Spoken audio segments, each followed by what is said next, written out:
Hey guys, it's Michelle, and I want to talk to you guys about how to learn to code if you never learned in school. So a lot of people assume because I have a STEM background that I actually learned my software system skills from school. And it's honestly the furthest thing from the truth. Like, my school made me not want to do it. Back in the day, I used to say, I will never program.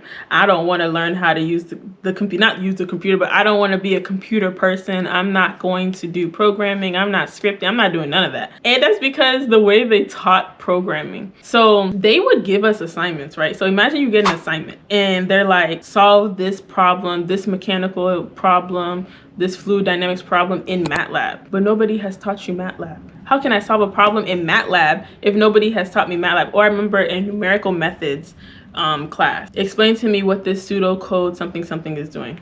Me who has never seen pseudocode before. So it would be problems like that. And I was like, I'm never learning to program. That's how I was introduced to programming. And it wasn't until my senior year of college where I was like, you know what? Let me see. Let me test the waters. And it was from an internship, actually. One of my internships that I was doing at the Fed. And I was given a project. And I think it was that project that made me interested in actually wanting to program. So all of my computer skills have actually just been self-taught. And I want to give you all the tips and tricks and things that I did to get to the point where I'm very comfortable with the command line. I'm comfortable writing Python. I'm comfortable reading Java. Like, I'm comfortable in all of that. And that was all self-taught things. I'll start off with just the basic and just the disclaimer in the fact of you don't need a computer science degree in order to learn how to program, right? I think in 2025, 2024, in general, we're seeing that you don't need a degree in order to learn how to program. And the thing is, coding isn't about memorization. It's about problem solving. And it's good because I honestly suck at memorization. So I think that's why you can always look up basic commands. Like, and as you use it, it's gonna just become intuition. It's second nature. You're not gonna actually have to keep looking it up, but it's not about memorization. It's really just about problem solving in general. So what I really love about the tech field is that it's more about what you can do versus where you learned it. So coding, programming, it's the problem solving, not necessarily the memorization. So to start, if you want to learn how to program and you never did learn in school, the first thing you need to do, and what I did was I picked a language. I picked the basic. I picked HTML, CSS, and JavaScript. If I could do this over again, I would just go straight to Python. I don't think it was necessary for me to learn HTML, CSS, and JavaScript. So if I could do it over again, I would just pick Python. But the first thing, honestly, is to pick a language. You can pick the language, honestly, based off of what it is you want to do. And so if you are going to go into web development, which I feel like when people first start their tech journey, everybody's like, that's what they're going to go to. But if that's what you feel like you want to do, you can start off with the basics of HTML, CSS, and JavaScript. I'd start off with that. But if I could go through that process again, I think going straight into Python would be the easier route, and it would be the most useful route. So based off of your learning style is what happens next, right? So mine is, I first start off with theory.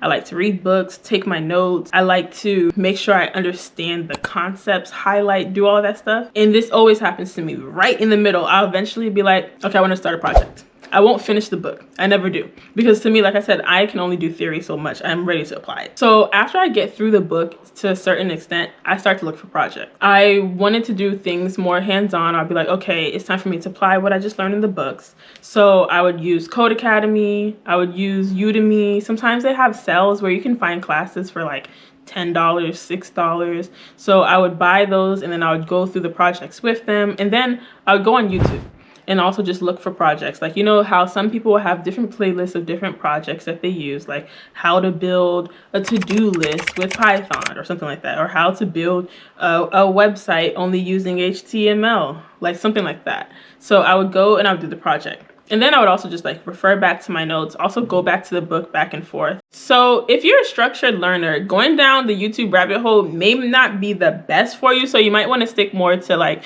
Code Academy, Udemy, and getting that structured course, or you might be able to find a structured course on YouTube.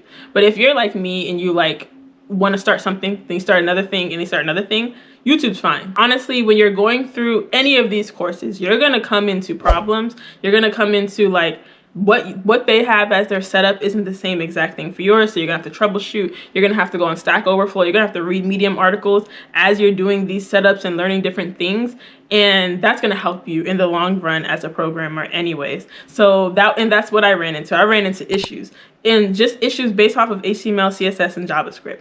Like, one thing's not moving here, it's supposed to be here. The JavaScript's not making this like text do XYZ or whatever. But it's really just helpful in your troubleshooting journey, which is very, very helpful as a software systems, honestly, as any form of engineer. It's anybody in tech learning how to troubleshoot. So as I said, projects. Learning things in theory is fun, but you actually need to apply what you've learned. Like, you can learn things, take in the content so much, but if you're not actually applying it, you don't really know if it works. And you're also just not going to really truly understand it. And the things and the problems that you run into, the troubleshooting, the different things like that are going to help you become the best type of engineer that you possibly can be. Because honestly, a great engineer, somebody great in tech, is somebody who knows how to troubleshoot properly, who knows how to read logs, who sees an error and doesn't just give up. So the next thing I did in that journey of learning to program was just create a whole bunch of mini projects.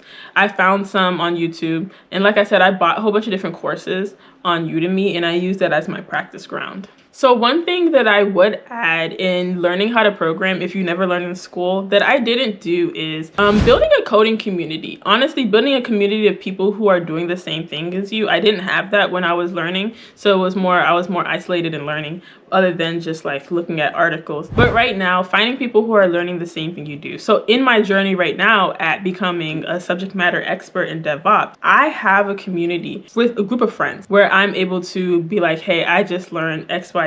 I want to teach it to you so I can reinforce my learning and make sure that I understand it better. So that's what I've been doing to become a subject matter expert, to learn something and make sure I get the gist of it. So these are the things that I did to learn how to program, and these things helped me get into software engineering, which helped me get into where I am in DevOps right now. So this was what was helpful for me. I hope it was helpful for you guys. So tell me in the comments below, what do you plan on learning and what step are you going to take first to learn? So if you actually want to learn how to program and you're interested in learning the difference between, like, say, programming, scripting, you want to learn Docker, Python, you heard these words and you're like, where are they? I want to learn them. Make sure you subscribe to my YouTube, and make sure you also follow me on TikTok and Instagram, because I'm going to do some tutorials. I'm going to show you guys my learning process as I'm going through this.